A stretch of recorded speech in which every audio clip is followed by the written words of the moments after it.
we know that Gallipoli was the first time that ANZAC was used, Australian-New Zealand Army Corps. Yep.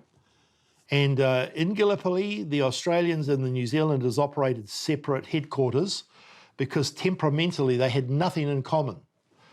The New Zealanders called the Australians larrikins, and the Australians called New Zealanders pig islanders.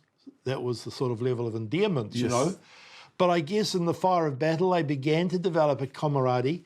And when they got back to Egypt, in fact, the forces fought side by side. New Zealand commanders commanded Australian light horse, and Australian light horse commanded New Zealanders. Yeah. The overall commander was a man called Harry Chevelle. He was Lieutenant General. He was the Corps commander.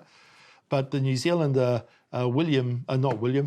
Chater, Edward Chater, right. Sir Edward Chater was the Major General who ran the division.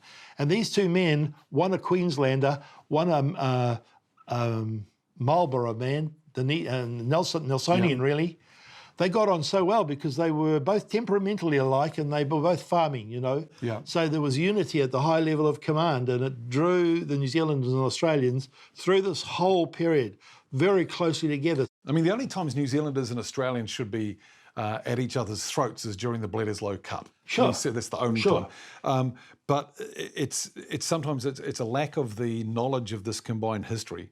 But in this instance, we're talking about something that is in the Battle of Ayun Kara is uniquely New Zealand. Because it was New Zealand because of the mounted rifles. Because of the uniqueness of the time and place. Yeah. But the New Zealand commander, Chater, was actually commanding the 2nd Australian Light Horse further over. Because they weren't just sitting there doing nothing. No, they weren't.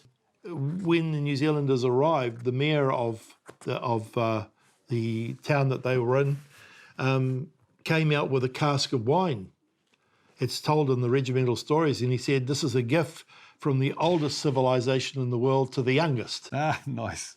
So there was a lot of interesting overlaps. We got sidetracked from the sculpture, though. Oh, the sculpture. Yeah, back to the sculpture. All right, yes. Well, it's very simple when you put this all together, because Warren, on his property, on his development, decided he wanted a sculpture.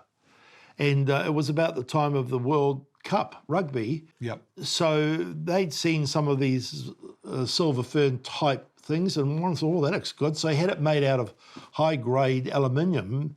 It stands nearly 5 metres high on his property. It's very impressive. Well, when I was up there shortly after we came back from Israel in 2019, and we were talking about this pyramid, this obelisk, that the Israelis were very keen that we could help rebuild the obelisk to sort of complete the story. Really, it's not 21st century New Zealand. Yeah. So we looked at this thing and we said, that's exactly the thing we need to send for Israel. This will honour our New Zealanders, but it will also be something that New Zealanders can be proud of when they actually visit. As you yourself know, Rob, when you go to Israel, there are memorials all around Israel, but they're very classy. Yeah. An obelisk would just cause derision. But our sculpture, we work very closely with the Jewish community here, and they think it's marvellous. In fact, they've sponsored us amazingly, really, to do this. So so we're going to, it's not the one at Warren's place that's going to go, it's going to be another one. That would solve a few problems, but no, we're leaving that one there and we're creating a new one.